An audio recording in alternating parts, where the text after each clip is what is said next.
Hi the e-commerce sellers, how are you doing? So today's video is going to be about top 10 expenses you should claim from your tax as an e-commerce seller based in the UK.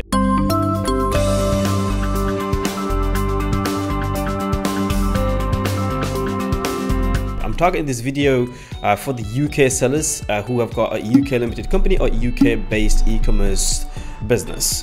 However, some of the titles or topics might be compatible with the rest of the world, such as like USA, Australia, Canada, or whoever and wherever listening from right now. So thanks very much for being here. Take a seat and let me sort this out for you guys. Now, it's very common for us to forget some of the very usual expenses that we should claim as a business owner while you're operating an e-commerce business. There are lots of things that you have to think about, manufacturing products to delivering their products, their processes between staff, shipping, logistics, fulfillment, advertising, a lot. So I'm going to keep it simple and put it here so you can take it from here directly, and you might have forgot some of those, and that will do you a favor to remember it and remind your bookkeeper or your accountant. Speak to us if you need any help. So number one is subscription fees. Now, you remember, for an e-commerce to sell online, you will need to pay the subscription fee to the different platforms you are selling and record your payment as an expense. If you are selling through Amazon, you have got Amazon fees, such as like Amazon professional account membership fee, subscription fee every month, as well as if you're selling through Shopify, you get the Shopify subscription fees, any apps, SEO apps, or any other apps you're buying from through Shopify, optimization, marketing, email, or any apps you're buying. These are all subscriptions. If you've got any email marketing subscriptions, just like MailChimp or ActiveCampaign, or if you've got any other subscriptions such as like a Helium 10 software that you're running on a monthly basis, like even Xero for your accounting platform. So these are the things, the software subscription that you need to remember that you claim the expenses for, and it's a completely legit expense you should claim, completely off your bills, less tax to pay once you claim a bit more of the expense. Number two on my list, coming as shipping fees. I know you haven't forgotten it, but it's good to overcheck just to make sure all the shipping fees been calculated properly, because you spend a lot of money over the years in paying shipping fees to your suppliers, to your agents, or whoever you're dealing with. All right, if you are selling stocks and buying these from an overseas manufacturer, which most of e-commerce do because it's cheaper to buy from Far East or somewhere like that, you can record the money you paid for the freight as an expense. So shipping fees, guys, freight fees, air freight, express, basically paying towards the actual shipping coming from your supplier to your warehouse, either directly to Amazon or directly to your 3PL or your home, your garage, your office, or your warehouse. Regardless, these shipping fees are completely legit expenses of the business, and you should be able to claim them against your tax bill. Import VAT and duties. For you guys who are buying within the UK, within the country, you don't have any duties to pay, but you will have VAT to pay, because on usual cases suppliers would be a VAT registered business, otherwise they'd be too small to deal with it, right? So they have a VAT number and they're charging you VAT, and to make sure the VAT is claimed against your standard rate of 20% VAT in the UK.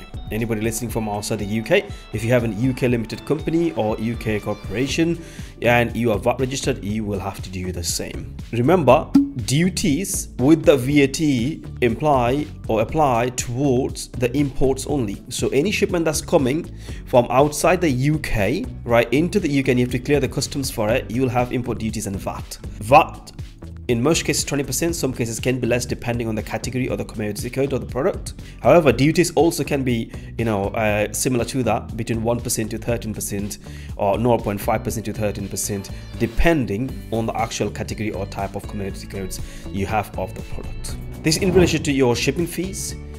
Shipment from overseas cannot enter a country without settling the VAT and duties. You can also record this spending as part of your business expense. Delivery fees. When an online buyer buys from your business, it is expected that a courier will deliver this right to their doorstep. This is also part of your expenses that you need to consider and record. Delivery fees are more clarified towards the product that you just sold to your customer, which will have to be shipped and delivered to your customer's doorstep or whatever the address is, right? So the fee that you pay during the process to the courier, or you use Amazon FBA, or you use DHL, UPS, something like, you know, Parcel to Go, Parcel Monkey, or Transglobal Express, similar to that, you class as delivery fees and you claim that. Now there will be some VAT as well they can claim against your VAT bill that you receive from selling your products. Also, you can claim the fees as part of your expense. Storage cost. This cost is for businesses who store their stocks or inventory in a warehouse or other storage facility. Even when you store your stocks in the warehouse of selling platforms such as like Amazon, they still charge you with storage cost.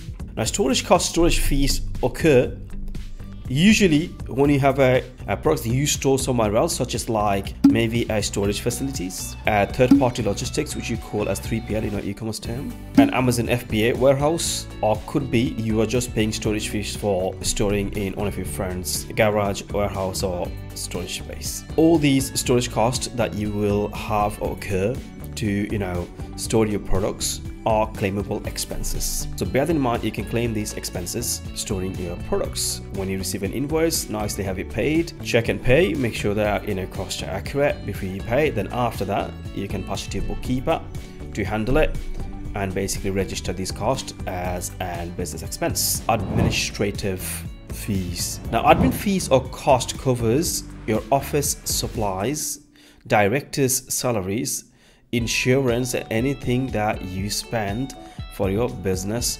office. Administrative fees are legit fees that you can claim. Almost all the e-commerce businesses have these fees, so don't ever forget those. These are very crucial part of your business expenses, and you can genuinely claim them back against your tax bill.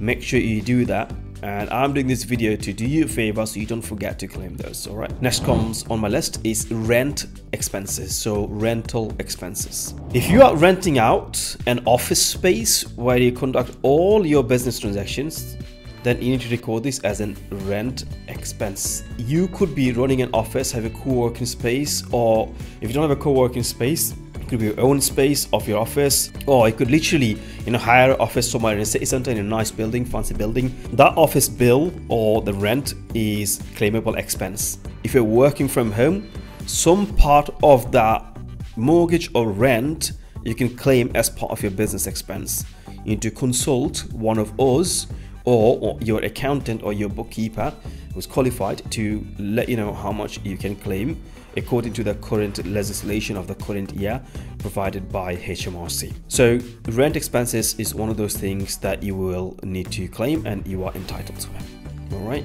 Next is advertising and marketing costs. As been mentioned again and again, every business needs advertising and marketing for their businesses.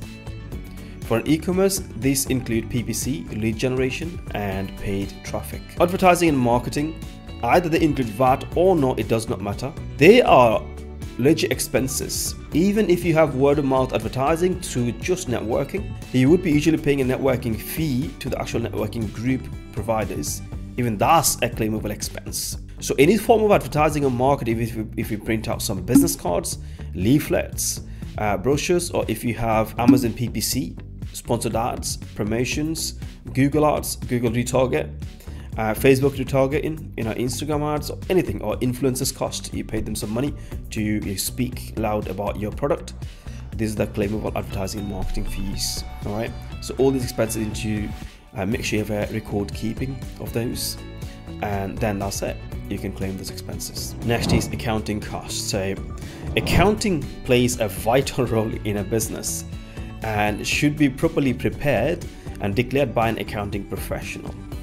To be able to claim the amount you pay your accountant, make sure they have VAT registers for their VAT. Now, if the accountant is charging you VAT, you will have to be VAT registered for you to claim that VAT from the fees. Also, don't forget the actual accountancy fees that you will occur on a monthly or yearly basis is a claimable fees. I'm sure the accountant is charging you money, and I'm sure they're already calculating the cost against your, you know, bills, tax bills, and making sure that they calculate that. But it's always worth it just having a double check these expenses are being claimed for. Next is salary expenses. So this is the amount you pay your customer representative, such as like customer service advisor, warehouse personnel, and other people who work for you directly within the company. So anybody who is on a payroll are on salaries. These expenses are legit claimable expenses, and you will accordingly record them, do the bookkeeping for them, make sure you calculate them properly and put them through the right documentation, and that's it. You will be able to claim the salaries. Don't ever forget that to record, and always make sure